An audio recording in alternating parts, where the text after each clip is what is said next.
டேய் வெங்கண்ணா, இன்னும் வயல் பக்கமே போகலையா நீ? ஆமாடா, இன்னும் போல.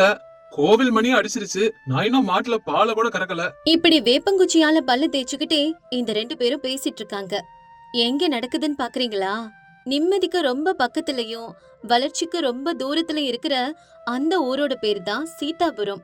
வயலுங்களும் குளங்களும் இருக்கிற அழகான சின்ன கிராமம். அங்க இருக்க ஊர்க்காரங்க டவுனை பத்தி பெருசா கவலைப்படுறதில்ல. அவங்க வாழ்க்கை ரொம்ப சாதாரணமா தான் போயிட்டு இருந்துச்சு. ஆனா சந்தோஷத்துக்கு குறைவே இல்ல. காலையில பெண்கள் எல்லாம் குடத்தை எடுத்துக்கிட்டு குளத்துல இருந்து தண்ணி எடுத்துட்டு வருவாங்க. ஆண்கள் எல்லாரும் ஏர் மாட்டை பூட்டிட்டு வயலுக்கு கிளம்புவாங்க. பிள்ளைங்க ஸ்கூலுக்கு போகும்போது நடுவுல இருக்க மாமரத்துக்கிட்ட நின்னு விளையாடிட்டு போவாங்க. ரொம்பவே பின்தங்கி இருக்கிறதுனால சமையல் எல்லாம் விறகடுப்புல தான். ஒவ்வொரு வீட்டுல இருக்க பெண்களுக்கும் இந்த விறகடுப்புனால கண்ணெல்லாம் செவந்து தண்ணி கொட்டும். ஐயோ, கண்ணெல்லாம் எரியுதே கடவுளே! இது என்ன புதுசா? வீட்டுல இருக்க ஆம்பளைகளுக்கும் பிள்ளைகளுக்கும் சோறு போடணும்னா இந்த புகையில நம்ம வெந்துதான் ஆகணும். என்ன பண்றது? இங்க இன்னொரு வீட்டுல டவுனுக்கு போய் படிச்சுட்டு வந்த ராமு கிட்ட அவன் அம்மா பேசுறாங்க. உங்க அப்பா நம்மள விட்டு போனதுக்கு அப்புறம் கஷ்டப்பட்டு உன்னை படிக்க வச்ச. நீயும் நல்ல மார்க் வாங்கி பாஸ் பண்ணி எனக்கு மரியாதையை தேடி தந்துட்ட. ரொம்ப சந்தோஷம் பாராமு. அம்மாவுக்கு பெருமையை சேர்த்துட்ட. அப்படி சொல்லி ராமுவ கட்டி அணைச்சுக்கிறாங்க. அம்மா, அப்புறம் ஒரு விஷயம். நான் வேலைக்காக டவுனுக்கு போலமா. நான் இங்கேயே நம்ம ஊர்ல இருந்து நம்ம வயல் வேலைகளை பாத்துக்கிறேன். ரைஸ் மில் வேலையும் கவனிச்சுக்கிறேம்மா. சரியாம்மா? இத கேட்டதும் ராமுவோட அம்மாவுக்கு ரொம்ப சந்தோஷமாயிடுச்சு. விவசாய வேலை செஞ்சுக்கிட்டே அந்த ஊர் மக்களுக்கு தேவையான உதவிகளை செஞ்சு ரொம்ப வேண்டியவனாவும் நல்லவனாவும் இருந்தா ராமு. மகனோட வளர்ச்சியை பார்த்து அம்மாவுக்கு ரொம்ப சந்தோஷமா இருந்துச்சு. ராமு, உனக்கு ஏதாச்சும் வரன் பாக்கட்டுமாப்பா? ராமு ஒரு நிமிஷம் யோசிச்சுட்டு இப்படி சொல்றான். அம்மா, உங்ககிட்ட நான் முதல்ல சொல்லிருக்கணும். நான் டவுன்ல ஒரு பொண்ண காதலிக்கிறேம்மா. இத கேட்ட ராமுவோட அம்மாவுக்கும் ரொம்ப சந்தோஷமா இருக்கு. டவுன் பொண்ணு நம்ம கிராமத்துல இருக்குமாப்பா? நான் அவகிட்ட எல்லாத்தையும் பேசிட்டேம்மா. இங்க இருக்கிறதுல அவளுக்கு எந்த பிரச்சனையும் இல்ல. அதனால நீங்க இத நினைச்சு கவலைப்பட வேணாமா. ராமு அப்படி சொன்னதுக்கு அப்புறம் ராமு லட்சுமியோட கல்யாணம் அந்த ஊரே மெச்சுற அளவுக்கு பிரம்மாண்டமா நடந்துச்சு. அப்படி அந்த ஊருக்குள்ள டவுன் புது மருமக வர்றா. பாக்குறதுக்கு ரொம்ப அழகா இருக்கவும் ஊர்க்காரங்கெல்லாம் இது மாதிரி பேசிக்கிறாங்க. இந்த ராமு பொண்டாட்டி நல்லா செதுக்கி வச்ச சிலை மாதிரி இருக்கா. இப்படி அவங்களுக்குள்ளே ரகசியமா பேசிக்கிட்டாங்க. டவுன்ல இருந்து வந்த படிச்ச பொண்ணுங்கிறதுனால ரொம்ப புத்திசாலியாவும் சுறுசுறுப்பாவும் இருந்தா. கல்யாணம் முடிஞ்ச 2வது நாள் சமையல் அறைக்குள்ள போறா. கொஞ்ச நேரத்திலே பயங்கரமா இருமுறா. ஐயோ, என்னது இது? இது சமையல் கட்டா இல்ல புகை குகைக்குள்ள வந்துட்டுனா? வீடு முழுக்க ஒரே புகை மூட்டமா இருக்கு. என்னது இதெல்லாம்? ஏன் இவ்ளோ புகையா இருக்கு? லட்சுமி அப்படி கேட்டதும் ராமு அம்மா இப்படி சொல்றாங்க. லட்சுமி, நாங்கெல்லாம் இந்த விறகடுப்புல தாமா தினமும் சமைக்கிறோம். எங்களுக்கு இது பழகி போச்சு. அப்படி சொன்ன ராமு அம்மா ஊதுகுழல வச்சு ஊதி காட்டுறாங்க. அத்த, விறகடுப்புல சமைச்சு ஏன் கஷ்டப்படணும்? கேஸ் அடுப்புல சமைக்கலாம்ல? இத கேட்ட ராமு அம்மா இப்படி சொல்றாங்க. இந்த கேஸ் கீஸ் எல்லாம் நமக்கு எதுக்குமா? அதெல்லாம் டவுனுக்காரங்க வச்சிருக்கிறது. நமக்கு சரிப்படாதுமா. அதுக்கப்புறம் 2 பேரும் இத பத்தி பேசிக்கல. வயல்ல இருந்து ராமு வந்ததும் சாப்பாடு பரிமாறின லட்சுமி இப்படி கேக்குறா. ஏங்க, அது நம்ம ஒரு கேஸ் சிலிண்டர் வாங்கிக்கலாமா? கேஸ் சிலிண்டரா? அதுக்கெல்லாம் ரொம்ப செலவாகுமேடி. ரொம்ப ஈஸியாவும் கிடைக்காது. இப்படி சொல்லிட்டு சாப்பிட ஆரம்பிக்கிறான். ஆனா அடுப்பு புகையில உடம்பு கெட்டு போனா அதுக்கும் செலவாகும் தானே? இத கேட்ட ராமு கொஞ்சம் யோசிக்கிறான். அது அத்தைக்கும் வயசாயிடுச்சு இல்லங்க. இந்த விறகடுப்பு புகையெல்லாம் நுரையீரலுக்குள்ள போனா அவங்களுக்கு ரொம்ப ஆபத்து இல்லையா? அதான் சொல்றேன். அப்படி அந்த புகையால வர்ற விளைவுகளை எடுத்து சொல்றா. ராமுவும் ரொம்ப யோசிச்சுட்டு சம்மதிக்கிறான்.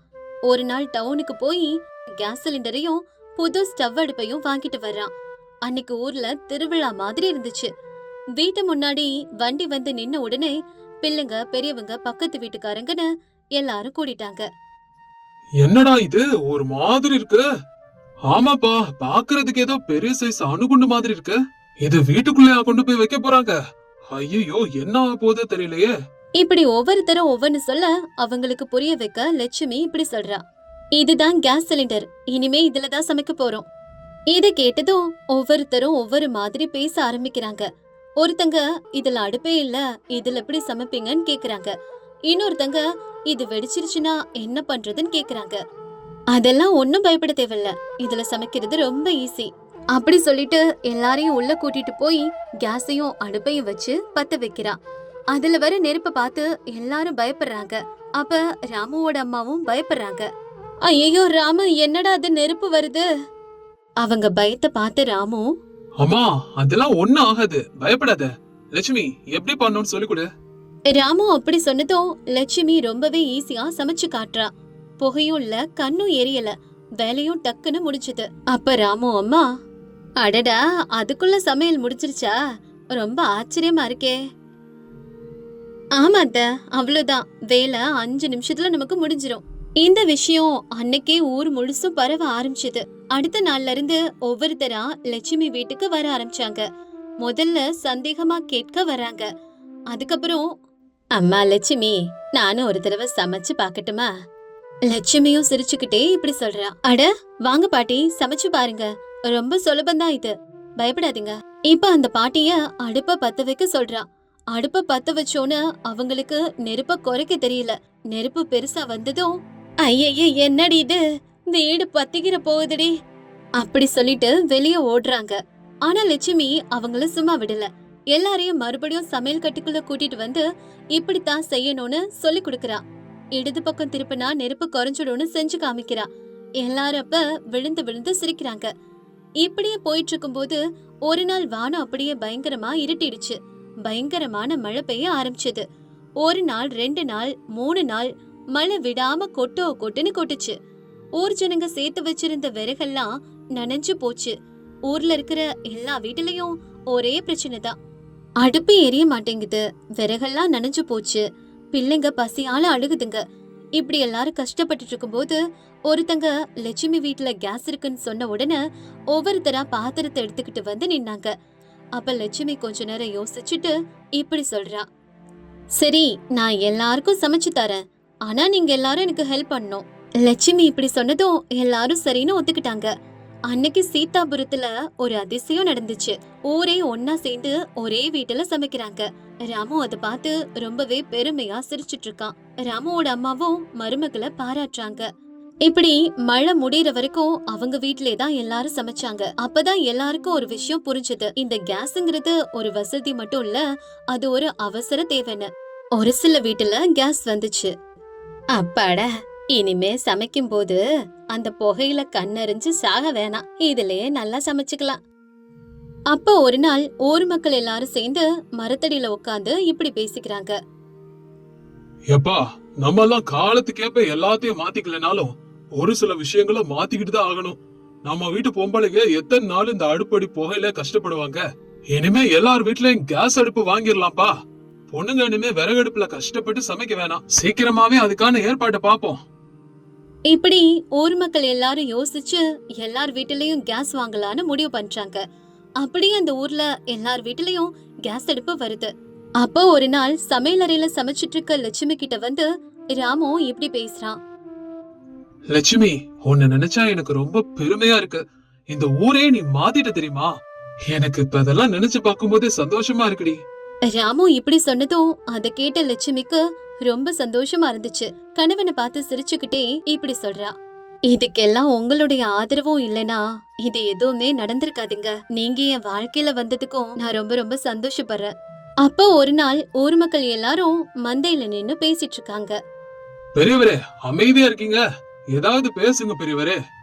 ஆமாப்பா, லட்சுமி இந்த ஊருக்கு வர்றதுக்கு முன்னாடி நம்ம எவ்வளவு கஷ்டப்பட்டோன்னு இப்பதான்ப்பா எல்லாம் எனக்கு புரியுது. இப்ப சிலிண்டர் வாங்கினதுக்கு அப்புறம் ரொம்ப சந்தோஷமா இருக்கு. நம்ம ஊர் பழமையா இருக்கிறது தப்பு இல்லைங்க, ஆனா நம்மளுடைய எண்ணங்களும் செயல்களும் புதுமையா மாறணும். அப்ப லட்சுமி இப்படி சொல்றா. பழசு எல்லாமே தப்பு கிடையாதுங்க, அதே மாதிரி புதுசு எல்லாமே நல்லதில்ல. நமக்கு எது தேவையோ அதை நம்ம தேர்ந்தெடுத்துக்கணும், அதுதான் அறிவு. லட்சுமி சொன்னத எல்லாரும் புரிஞ்சுக்கிட்டாங்க.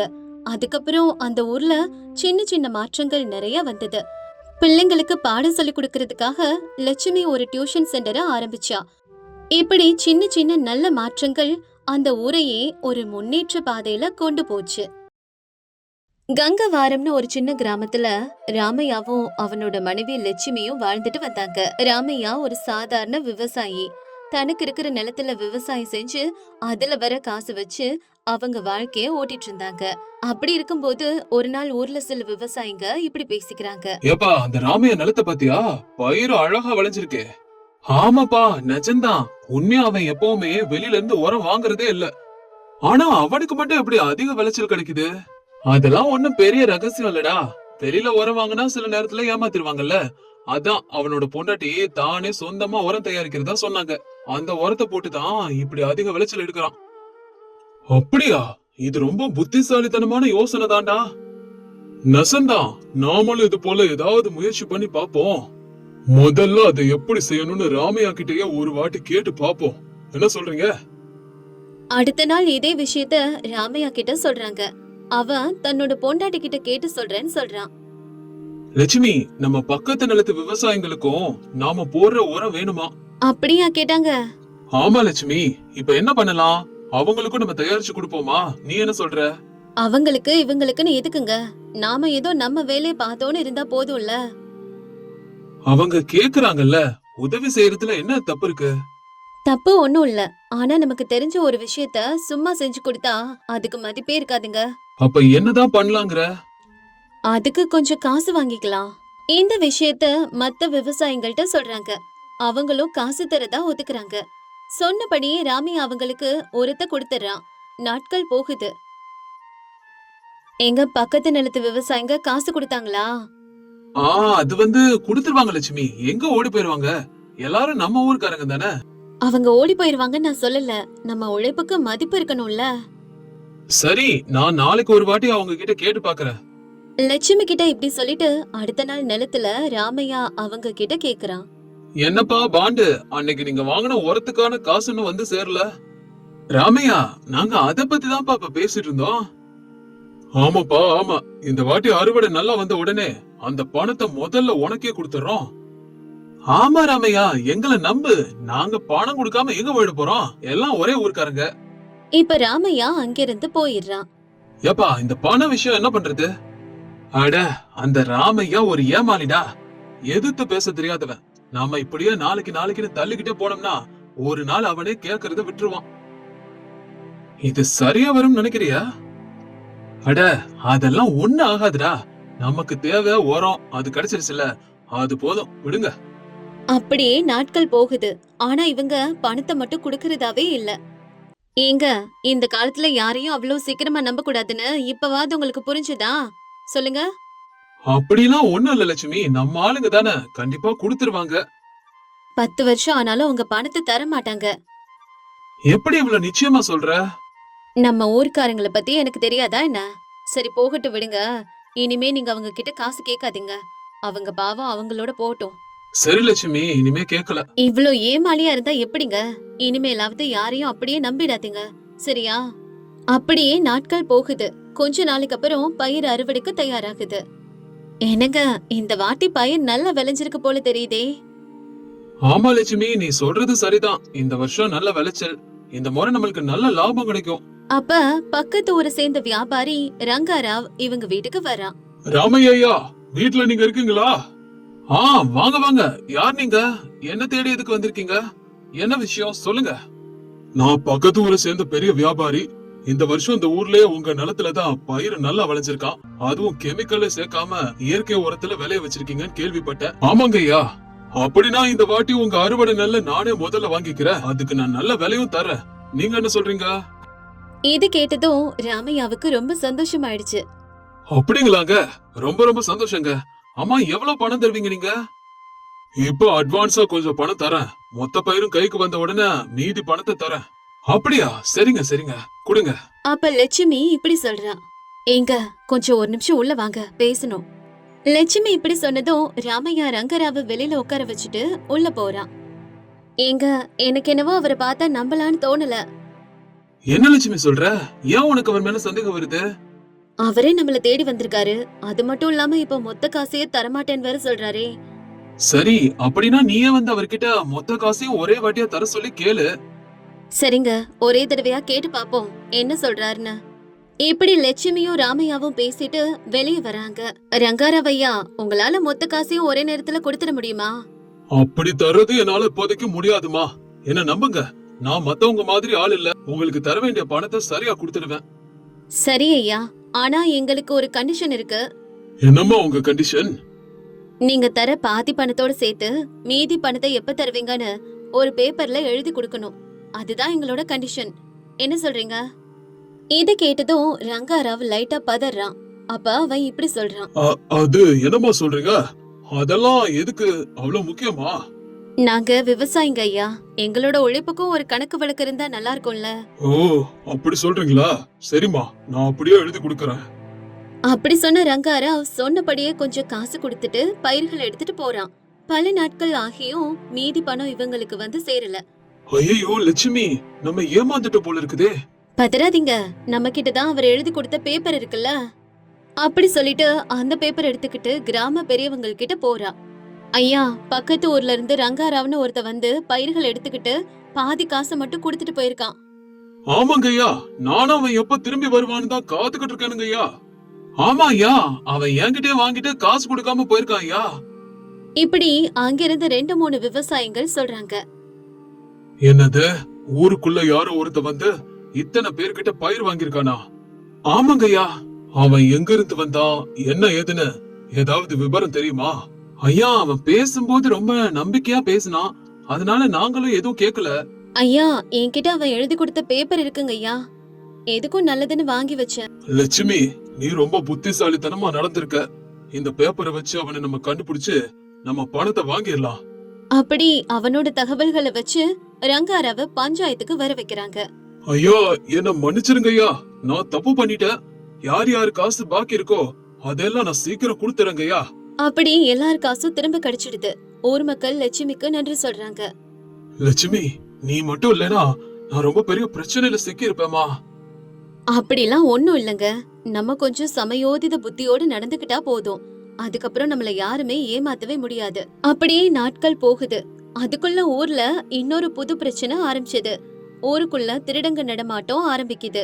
எல்லாரும் ஒருத்தர் ஒருத்தர் சந்தேகமா பார்க்க ஆரம்பிச்சாங்க. கிராம பெரியவர் ஊர்க்கூட்டத்தை கூட்டுறாரு. இந்த திருடங்களை நம்ம எப்படியாவது புடிச்சே ஆகணும், இல்லனா கிராமமே ஆபத்துல மாட்டிரும். அவர் அப்படி சொன்னதும் லட்சுமி இப்படி பேசுறா. ஐயா, நீங்க தப்பா நினைச்சுக்கலனா நான் ஒரு ஐடியா சொல்லட்டுமா? என்ன லட்சுமி, சொல்லுமா. ஆனா இதை எல்லாரும் முன்னாடி சொல்லக்கூடாதுங்க ஐயா, உங்ககிட்ட மட்டும் தனியா சொல்றேன். அப்படி சொல்லிட்டு அவரை தனியா கூட்டிட்டு போய் இப்படி சொல்றா. ஊர்ல இருக்க எல்லாருக்கும் ஆளுக்கு ஒரு குச்சி கொடுங்க. அது ஒரு மேஜிக் குச்சினோ, யாரு திருடனோ அவனோட குச்சி மட்டும் நைட்டோட நைட்டா நீளமா வளர்ந்துரும்னு சொல்லுங்க. அது எப்படிமா நடக்கும்? தன்னோட குச்சி வளர்ந்தா மாட்டிப்போன்னு பயந்து திருடன் தன்னோட குச்சிய தானே வெட்டிடுவான். ஓஹோ, பூசணிக்காய் திருட தோலை தொட்டு பார்த்தாங்கிற மாதிரி இந்த கதை ஆயிடும்ல. புரியுதுமா? கரெக்டா சொன்னீங்க ஐயா, அதான் என்னோட ஐடியா. அதுக்கப்புறம் லட்சுமி சொன்னபடியே கிராம பெரியவரும் செய்யறாரு. அடுத்த நாள் காலையில எல்லாரும் அவங்கவங்க குச்சி எடுத்துக்கிட்டு வராங்க. அதுல ஒரு குச்சி மட்டும் மத்த குச்சியை விட சின்னதா இருக்கு. டேய் பாண்டு, நீதான் அந்த திருடனா? என்ன மன்னிச்சிருங்க ஐயா, பணத்துக்கு ஆசைப்பட்டு இப்படி பண்ணிட்டேங்க ஐயா. விவசாயத்தை ஒழுங்கா பண்ணாம என்னடா அந்த வேண்டாத வேலை? ஐயா, எனக்கு புத்தி வந்துருச்சுங்க ஐயா. அம்மா லட்சுமி, நான் உனக்கு தராம ஏமாத்தின காசையும் இப்பவே கொடுத்துறேம்மா. எல்லாரும் என்ன மன்னிச்சிருங்க. இதுக்கப்புறம் அப்படி நான் பண்ண மாட்டேன். அந்த ஊரே இப்போ லட்சுமியோட புத்திசாலித்தனத்தை பாராட்டுது.